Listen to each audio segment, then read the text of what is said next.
Kades Kohot ditahan polisi terkait pemalsuan dokumen SHGB SHM Pagar Laut.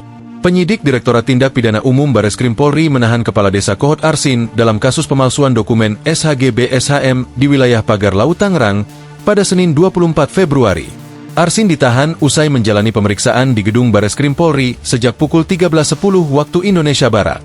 Direktur Tindak Pidana Umum Bareskrim Polri Brigjen Juhandani Raharjo Puro mengatakan penahanan dilakukan usai penyidik memeriksa keempat pelaku sebagai tersangka.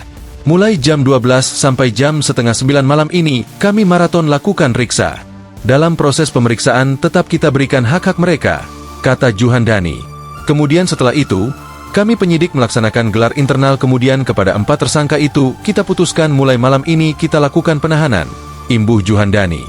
Ia menjelaskan dalam pertimbangan penahanannya, para tersangka dikhawatirkan bakal melarikan diri ataupun merusak barang bukti yang masih belum disita. Alasan penahanan objektif penyidik. Pertama, agar TSK tidak melarikan diri, menghilangkan barbuk, karena kemungkinan ada barang bukti lain yang belum kita temukan. Ketiga, karena dikhawatirkan akan mengulangi perbuatan lagi, katanya.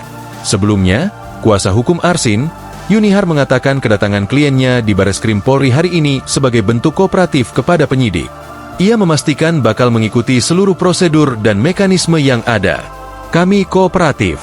Kami ikuti aturan dan mekanisme yang ada, ujarnya singkat. Pemeriksaan hari ini merupakan yang pertama kali dilakukan Direktorat Tindak Pidana Umum Bareskrim Polri, usai para pelaku ditetapkan sebagai tersangka dalam kasus itu. Bareskrim Polri saat ini telah menetapkan total 4 orang tersangka dalam kasus pemalsuan dokumen SHGB SHM di wilayah Pagar Laut Tangerang. Keempat tersangka itu yakni Arsin selaku Kades Kohot, UK selaku Sekdes Kohot, SP dan C selaku penerima kuasa. Keempat tersangka itu dinilai telah terbukti bersama-sama melakukan pemufakatan jahat dengan membuat dan menggunakan surat palsu.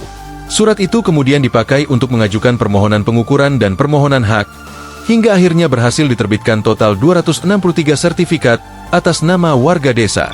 Aksi pemalsuan dokumen yang dilakukan oleh Arsin CS itu semata-mata karena faktor ekonomi. Kendati demikian, Bareskrim mengaku masih terus mendalami besaran keuntungan yang didapat oleh masing-masing tersangka dari hasil pemalsuan dokumen itu.